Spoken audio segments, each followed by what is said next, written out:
नमस्ते भाई और बहन लोगों को अस्सलाम वालेकुम आदाब। आपके सामने आज ready to construction villa plots शादना टाउन को 12 किलोमीटर करीब रहता sky city project under HMDM limits में रहता।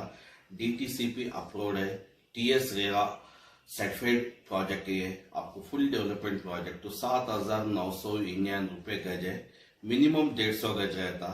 इसमें आपको chairman A18 Telangana news Mohammed Azam Ali.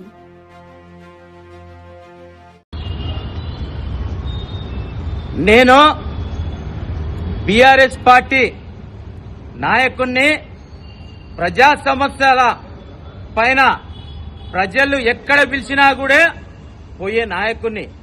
ఈ రోజు మచ్చి మార్కెట్ దగ్గర 2-3 నెలల సంది మోరి బొంగుతుందని ప్రజలు పిలిస్తే అక్కడ చూస్తాందుకు పోయినట్టయితే రాజాసింగ్ పిఏ కృష్ణ, శంకర్ యాదవ్ బేగం బజార్ కార్పొరేటర్ ఆయనెంబడి కొందరు కలిసి నన్ను కొట్టి బ్లడ్ చేయడం జరిగింది। ఇది ఎక్కడి వరకు న్యాయం అని చెప్పి నేను అడగదలుచుకున్నా। ఎందు గురించి అంటే ప్రజలు ఏ పార్టీ వాళ్ళనైనా పిలిచి పని చేసుకునే హక్కు ఉంటది। శంకర్ యాదవ్ గత చరిత్ర మర్చిపోయినవా నువ్వు? అమ్మ నక్కని తిడతావా నువ్వు? కొడుకా ఈసారి ఏ విధంగా నువ్వు ఎట్లా గెలుస్తావో నేను చూడబోతా బిడ్డ। నా ప్రాణాలన్నా నేను త్యాగం చేస్తా, నేను గెలవనీయకుండా చేస్తారా శంకర్ యాదవ్? నా అమ్మని తిడతావారా?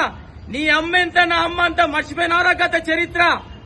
నువ్వు గత 2002లో ఏముంటివిరా నువ్వు?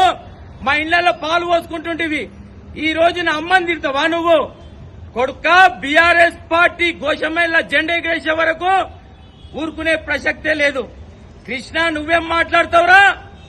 చేయలేబట్టి నాకు బ్లడ్ చేస్తావా? కొడుక మిమ్మల్ని ఏ విధంగా నేను చేస్తా చూడబోతారు మీరు। బీఆర్ఎస్ పార్టీ ప్రజల అండగా ఉంటది। ప్రజా సమస్యలు ఏదున్నా మేము ఎక్కడైనా పోతాము। నా డివిజన్ నీ డివిజన్ ఎవడెక్కడ రాసుకోలేదు। నాకు ఈ రోజు బ్లడ్ వచ్చినంత మాత్రాన నేను పానమన్న త్యాగం చేస్తా, కానీ నేను ఎట్టి పరిస్థితుల్లో ప్రజా సమస్యల మీద ముంగడికి పోతూనే ఉంటాను, నేను పని చేసుకుంటూనే పోతానని చెప్పడం జరుగుతుంది।